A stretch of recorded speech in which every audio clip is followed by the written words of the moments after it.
کیوں یہ الزام کیوں لگایا تھا؟ شکریہ جی.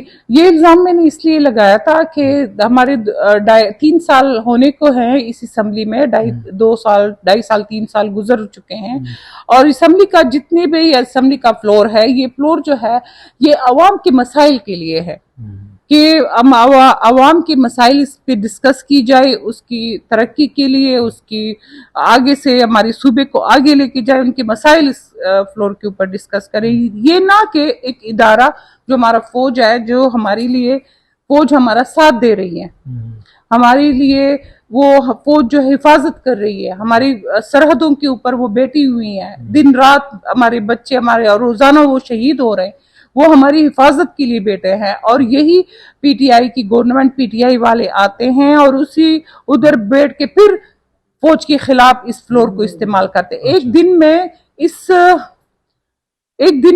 اسمبلی کے سیشن میں تقریباً 20-25 لاکھ روپے خرچ آتا ہے، اور 20-25 لاکھ خرچہ یہ جا کے ایک ادارے کے یہ ہوا، یہ کام کیا، وہ کام کیا، اور یہ مداخلت کر رہے، اس پہ کر رہے.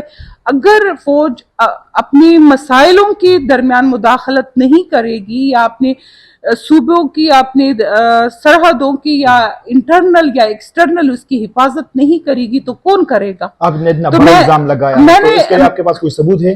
دیکھیں، میں نے اگر الزام میں نے یہ بتایا کہ ہمیں کہہ رہے تھے آپ فوج کی طرف سے، تم نے کہا بالکل ہم پاکستان کے ساتھ ہیں، ہم فوج کے ساتھ ہیں، ہم اسٹیبلشمنٹ کے ساتھ ہیں، ہم اس ملک کے چلانے والوں کے ساتھ ہیں. لیکن اگر تم اس ادارے کی جو اس ملک کی حفاظت کر رہے ہیں، اس صوبے کا حفاظت کر رہا ہے، اگر آپ اس کے خلاف بول رہے ہو تو اس کے خلاف جو ہے، ہمارے فوج کے خلاف اگر کوئی بول رہا ہے تو وہ تو صرف رہا ہے، ٹھیک ہے نا، انڈیا کے خلاف بول رہا ہے نا، یا خراساں کے خلاف بول رہا ہے. بغیر ثبوت کے الزام لگانا بھی تو جرم ہے.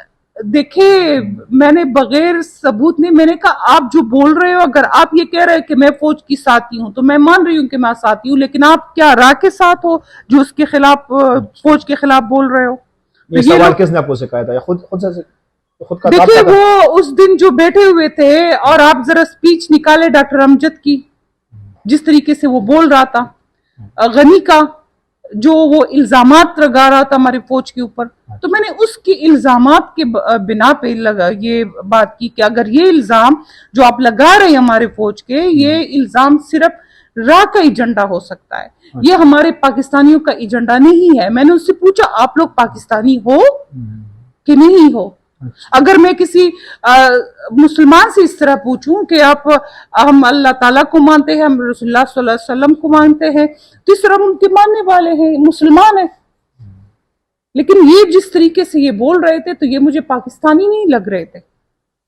ان کی سپیچز سے جو بو آ رہی تھی وہ پاکستانیوں کی نہیں تھی. ان کے پاس آئی ڈی کارڈ ہوگا تو اس نے الیکشن بھی لڑا ہوگا تو پاکستانی تو ہوگا. دیکھیں، پہلا پاکستان، پھر اس کے بعد پارٹیاں، ٹھیک ہے، پہلے ہمارا پاکستان ہے، اس کے بعد یہ ساری سیاست آتی ہے، اس کے بعد یہ ساری چیزیں آتی ہیں.